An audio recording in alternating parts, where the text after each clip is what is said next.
Welcome back to County Connection. For our final segment, we are here to recognize and honor one of our great EMTs from Summit County Ambulance Service, Shayne Small. Welcome. And here to help us talk about this award that you received is Ambulance Service Supervisor Bill Clark. Welcome, Bill. Thank you.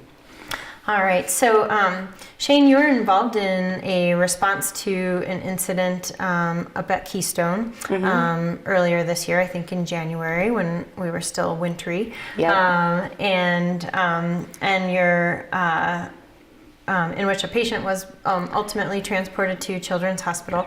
And earlier this spring, you were awarded for going above and beyond with the best possible care provided throughout. So, Bill, can you tell us a little bit about this award and what Shayne and her team did to receive it? Sure. Well, actually, Shayne has the award with her.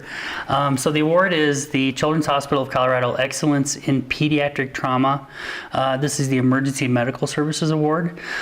One of the big things about this award is that Children's Hospital is not only Colorado. This is they were selected out of a group of 7 states to receive this award. Wow. And so it was. So this is a really great honor. It's a great honor. Exactly. The Flight for Life crew, which unfortunately couldn't be here today to be a part of this interview, was Billy Hanley, who was the paramedic, and Maureen Maladin. She was the flight nurse. And again, this was with the ground unit. It was one of those days where the helicopter was unable to fly. And so they utilized what's called Terra 2. You might also know it as affectionately known as the Pumpkin. It's the orange vehicle, orange ambulance you might see driving around the road. And what we do is we work in partnership with Flight for Life, where we will provide a driver for them, and maybe even an extra attendant in the back if they do need somebody else to assist with care. On this day, again, they weren't able to fly. So great job by Keystone Ski Patrol also, who brought this patient back from the far back of the ski area down to meet the crew. And so can you set the stage a little bit and tell us about the incident that that all these folks were dealing with? Sure. So this was a 11-year-old female patient who was a skier versus tree. Who had a head injury. Again, Ski Patrol were the first people to respond.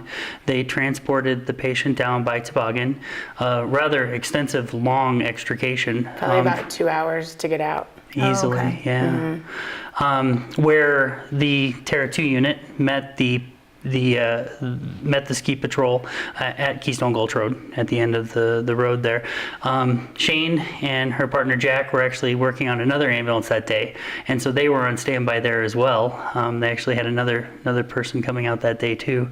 And so at that point in time, it was Shayne. You're hopping on Terra 2. Oh, and by the way, we're not going over to some medical center in Frisco. You're driving all the way to Denver in horrible weather and road traffic. With this patient in the back, and also with the mom in the front seat. So, okay. And so then what were some of the decisions that you were faced with, Shayne? Well, first we had to stabilize our patient before we could go anywhere to make sure that we could make it to Denver. So we got her warm since she was cold because it was snowy out. She was way far in the back. So we warmed her, started a couple more IVs, and intubated her. She was unconscious at the time. And then we started to transport down to Denver. Once we got on I-70, it was kind of gridlock, like your average Sunday gridlock. So all the cars were stopped on ice, and we couldn't get through. No one could move because everyone was stuck. They were scared to move because they didn't want to hit anybody else. So I called the tunnel and asked for CDOT to help me, and they got some cars out of the way and eventually got us through the tunnel going the wrong way on I-70 and helping push some cars out of the way. So props to them. They do a great job. Right. So we're obviously used to snowy conditions in Summit County, but given what was going on, it was one of those kind of worst 10 days on I-70 that you were confronted with the situation. So. Yeah, the patient's mother was kind of surprised because when we turn on our lights and sirens, people don't get out of the ambulance way like they do for cops. And she was like, how is this possible? Why won't they move for us? She couldn't understand. She was getting extremely frustrated and then worried about her daughter in the back. And so there was kind of a lot going on. Yeah. There were actually 2 people to take care of on this call, the child in the back, but also the mother. And Shayne, with her 15 plus years of experience, was able to, while driving in this very stressful condition, able to help keep the mother calm, describe to the mother what was going on in the back. She could tell her everything about what they were doing to ensure that her daughter would have the best recovery possible. And that was probably at least a 2-hour transport. It was way more than that. It was, yeah. Yeah, like 3 or so, because we went all the way to Children's, which now Children's is kind of out by DIA. So we go all the way across the city. It's a pretty long haul. And there is a happy ending to the story. The patient sounds like had a great recovery. Excellent. From the care that was provided by the team. And again, it was a large team. Everybody from Keystone Ski Patrol to Shayne and the flight crew to CDOT. Yeah, to our dispatch, like relaying everything. Excellent. Yeah. Bill, I know that Shayne's not going to brag about herself, so I'm going to have to ask you to do that for us and talk about what an important part she is of the Summit County Ambulance Service team. Shayne is a critical, crucial part of Summit County Ambulance Service. She is one of the most vital members of our team. I am her shift supervisor, and I feel very fortunate to have her on my shift. She's very hardworking, she's very dedicated, and she's very compassionate. She initially started with Lake Dillon Fire as a volunteer, lived in their residency program initially. We were fortunate to grab her and recruit her in, I believe, 2001 to 2, somewhere in there. And ever since then, we've been extremely fortunate to have her. While she maintains the title of EMT and doesn't have those advanced life-saving skills, I have seen her provide care to patients better than some of my partners who have those advanced skills.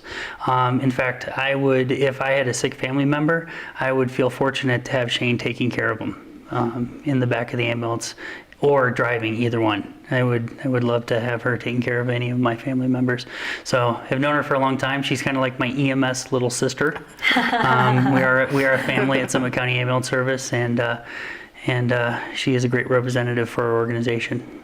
All right. Well, thanks so much for your excellent service overall and for all the hard work and great decisions involved in this particular incident. All right, and thanks so much, Bill, for coming on and letting us know about Shayne's great work. Thank you, Julie. All right, and thanks to those of you at home who have joined us for another episode of County Connection. We look forward to seeing you next month.